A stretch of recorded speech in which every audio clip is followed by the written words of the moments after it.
Hi, everyone. I think we'll get started if people want to take their seats. So yeah, this is the very last session of the conference. We have two 15-minute talks. I just want to say, since it's the last session, thanks a lot for everyone who made it out here. We put a lot of effort into organizing this conference, and these conferences are really a great event for the community. So I just want to thank everyone who made it out. Yeah, okay, we can all applaud. Yeah.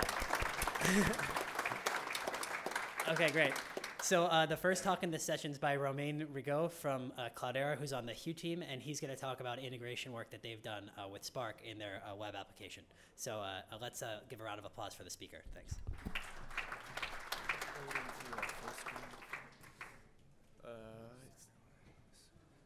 The slides?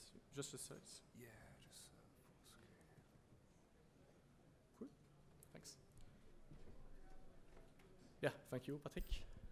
So, hi everybody, I'm Romain. I work on Hue, the web UI for Hadoop. And today I'm going to show how you can submit some Spark jobs directly from your browser. So first, is anybody in the room knows what Hue is? Nice. And who used Hue before? Pretty cool, pretty cool. So for people who don't know, like in a quick introduction, you use a web UI for Hadoop that lets you interact with all the Hadoop services from a single UI for opening up your platform to all your customers or users. And the goal of this Spark app that we did is also to make Spark easier to use. And so to demystify a bit, Hue is a web server. It sits between your Hadoop cluster that contains Spark and like all different type of users that can be from your Mac, from your phone, or anywhere inside your company. So it's like a single point of access.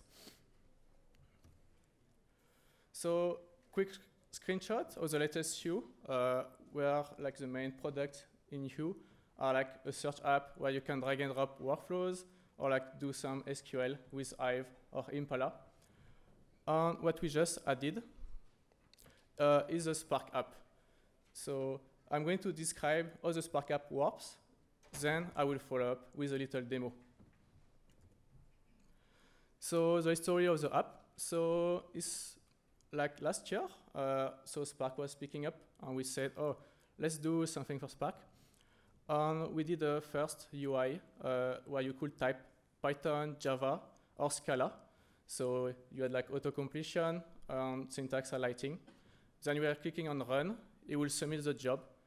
The only thing, it was submitting through Oozie because there is no Spark API. So between the click and seeing the output of your job, you could have like 10 seconds, 15 seconds. So not really interactive. So January, we changed it. We did a V2. At this time, based on Spark 8, using Spark Job Server that I'm going to present a tiny bit. And then we moved to Spark 9 and I run the app a bit and simplify how to deploy the app and use it. So same as before, like Hue is a view on top of Hadoop. In this app is a view on top of Spark. Like all the job you can submit list is the same as you could see in the Spark UI. Like Hue is just reusing the API and not adding any logic. It can provide a little bit more of UX, like for example, by saving a query, like the name of the Spark application, or like default parameters. That way it's easier to submit in one click. So I don't know if people saw, there was a talk yesterday, almost the same time, about the Spark Job Server. So all the UI is built against this Spark Job Server, which is like a job server that provides a REST API for submitting job, creating context. So how it works in practice? So you create, in this case, it's a Scala example. You don't need to read it. But in job server, you extend a trait, a Scala trait, which has mostly one important method, run job, which is like the main entrance of your application. Then you compile it, you have the jar, you upload the jar in the app, then you just click execute, and it will run it for you. You can do a bit more interesting scenarios. In particular, if you look on the bottom, you can create context, like so the Spark context. It can be either manual, so the Spark will create one context for you each time you submit a query, or you create one context one time, and then you just reuse the same context. So Spark Job Server, I'm not going to go into the details, but here is an example how to submit, like start a job, where you can just curl like your REST API, give some parameters. And it's basically what's going to happen when you click on the execute button in the U app. But then it will check the status automatically for you and display the result. So you don't even need to know this API. So more info in yesterday's talk or on the GitHub. Why we did the app? So some people use the Spark Job Server API by hand in their shell, or it lets you build some app. And we say we wanted to make it even easier. And the last part about Job Server, here are the two methods. So it's not too complicated to convert your job to run for the Spark Job Server. And the main one is run job. And if you have parameters, you can validate your input parameters, so fail early. So I'm going to switch to a quick demo. So I'm logging into a queue. And I'm opening the Spark Job Server. So Spark is not running right now. So I'm just going to start it. This is a development version to start it. I'm going to increase the screen. Sorry. OK.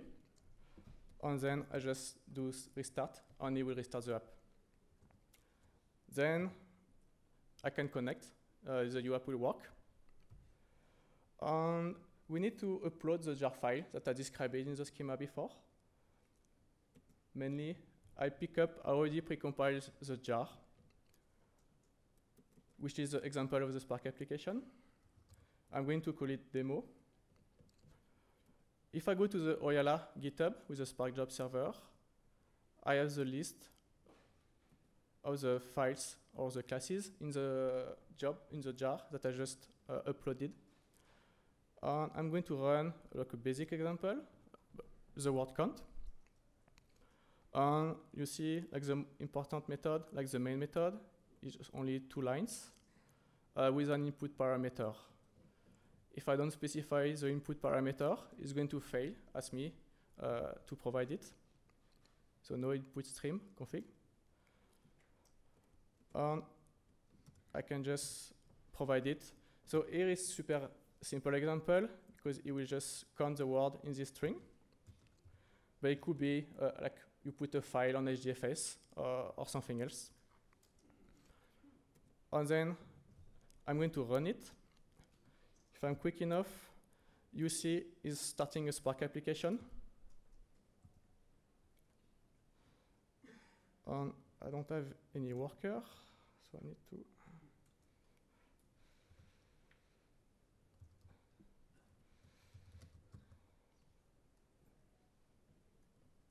I need to restart my workers.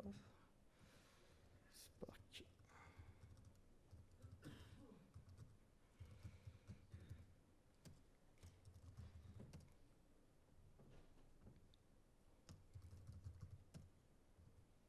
Okay. Okay, so I have my worker. So it was at 0 before it crashed, probably. You see the result just appeared. And if I go back to the Spark Master UI, you don't see the application anymore. For this, you can create a context that will stay alive. So I'm just going to call it test, give only 1 core on 500 meg of memory. So it's created, it's listed by the app. It's appearing in my main Spark server. And if I run my application again, if I select the context, is going to run again this contact. See, and it will boot a tiny bit faster. And it can keep on going if I go in the Spark UI. So that was the first run. If I run it again, you will have another stage. So it's staying alive. If I want to download the result, I can download. So it's just a JSON data. And at the end, if I kill the contest, so it's going to be killed. Job server will say, close this context. I go back to the list of application, and it's gone. So that was the demo. This demo is also available in live on demogateyou.com/Spark. It's a read-only, but I uploaded the jar already, so it should work for you. To sum up, right now we work with Spark 09. We depend on Spark Job Server. Spark Job Server will be compatible with one pretty soon, if not now. And I was using Spark in CDH5. And right now we submit standalone apps. What's next? Using Spark with Yarn. So we need to see Spark Job Server can work with Yarn. If you in an enterprise, there are some features that are still missing, like impersonation. So right now, everybody is submitted as a U web server.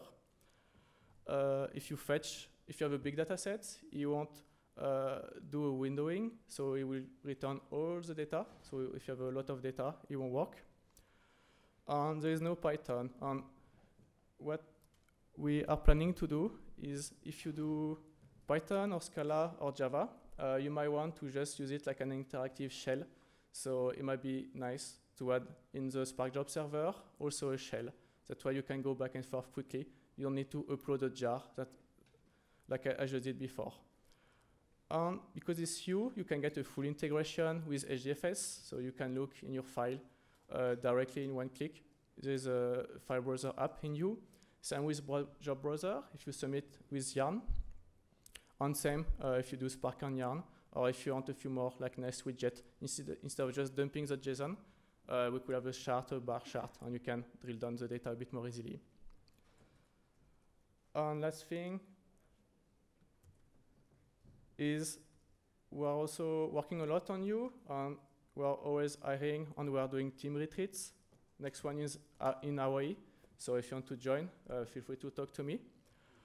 And that's it. So if you have any questions, I put a bunch of links, and we're like super responsive on Twitter, user. And I put a link to the blog post that just shows what I just showed in the demo. So if you want to do it on your own, you are free to do it. Thank you. Okay. So 2 minutes.